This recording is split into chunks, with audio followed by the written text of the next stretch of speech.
మన ప్రభువును రక్షకుడునైన యేసుక్రీస్తు శ్రేష్టమైన నామములు అందరికీ శుభాలు వందనాలు. ఈ దిన వాగ్దానాన్ని చదువుకుందాం. హోషేయ గ్రంథము 6వ అధ్యాయం 3వ వచనం. యెహోవాను గూర్చిన జ్ఞానము సంపాదించుకొందము రండి. యెహోవాను గూర్చిన జ్ఞానము సంపాదించుకొనుటకు ఆయనను అనుసరించుదము రండి. ఆమేన్. ప్రియ స్నేహితులారా, ఈ దినాల్లో లోకంలో మనం చూసినప్పుడు ఎంతో జ్ఞానాన్ని సంపాదిస్తూ ఉన్నారు. టెక్నాలజీ ద్వారా, పుస్తకాల ద్వారా, వారు చదువుకుంటున్నటువంటి చదువుల ద్వారా ఎంతో జ్ఞానాన్ని సంపాదించుకుని గ్రహాల్లోనికి కూడా వెళ్తూ ఉన్నారు. ఎంతో జ్ఞానం సంపాదించుకుని కూడా ఎక్కడ చూసినా మారణ హోమాలు కనబడుతూ ఉన్నాయి. ఎక్కడ చూసినా శాంతి సమాధానం లేక ఎంతో భయంకరమైన పరిస్థితుల్లో ప్రజలు ప్రపంచమంతా మనకు కనబడుతూ ఉంది. అయితే మనం సంపాదించుకున్నటువంటి జ్ఞానము ఈ మారణ హోమాలను ఆపలేదా? ప్రపంచంలో ప్రజల మధ్య శాంతి సమాధానం ఇవ్వలేదా అనంటే దానికి జవాబు ఇవ్వలేదు అని ఇప్పుడున్నటువంటి పరిస్థితులను బట్టి మనకు అర్థమవుతుంది. మరొక జ్ఞానం ఉంది. ఆ జ్ఞానం ఏమిటంటే దేవుని సంబంధమైన జ్ఞానం.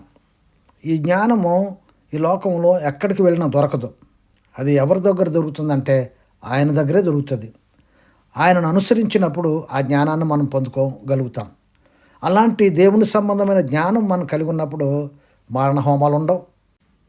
అందరి జీవితాల్లో, అందరి మనస్సుల్లో, అందరి హృదయాల్లో కూడా శాంతి సమాధానం కలిగి ఉంటారు. ఆది కాండంలో యోసేపు అన్నటువంటి ఒక యవనస్తుడు ఉన్నారు. ఆయనను అన్నలో భయంకరమైన పరిస్థితులకు గురి చేసి అమ్మేశారు. అమ్మేస్తే అన్య దేశంలో ఉంటూ అక్కడ కూడా ఎంతో వర్ధిల్లి ఎంతో ఆశీర్వాదకరంగా ఉన్నారు. ఎందుచేతనంటే యోసేపు దేవుని సంబంధమైన జ్ఞానము కలవాడు అని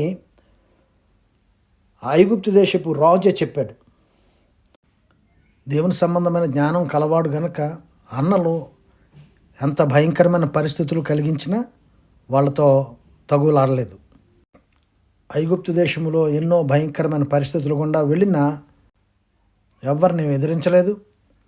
అక్కడ ఉన్నంతకాలము కూడా దేవుడు యోసేపును ఎంతో హెచ్చించాడు. యోసేపు ఎంతో ఆశీర్వదించబడ్డాడు. కనుక ప్రభునందు ప్రియమైన దేవుని బిడ్డలారా, దేవుని సంబంధమైన జ్ఞానము కొరకు మనం వెతుకులాడదాం, ఆయనను అనుసరించుదాం, ప్రార్థన చేసుకుందాం. పరిశుద్ధుడా నీకు వందనాలు, స్తోత్రాలు. మా కుటుంబాలలో దేవాని సంబంధమైనటువంటి జ్ఞానము మేము సంపాదించుకుని దీవించబడి ఆశీర్వదించబడి శాంతి సమాధానాలతో నింపబడడానికి నీ కృప దయచేయమని యేసు నామములో ప్రార్థన అడిగి వేడుకొంచున్నాం తండ్రి. ఆమేన్.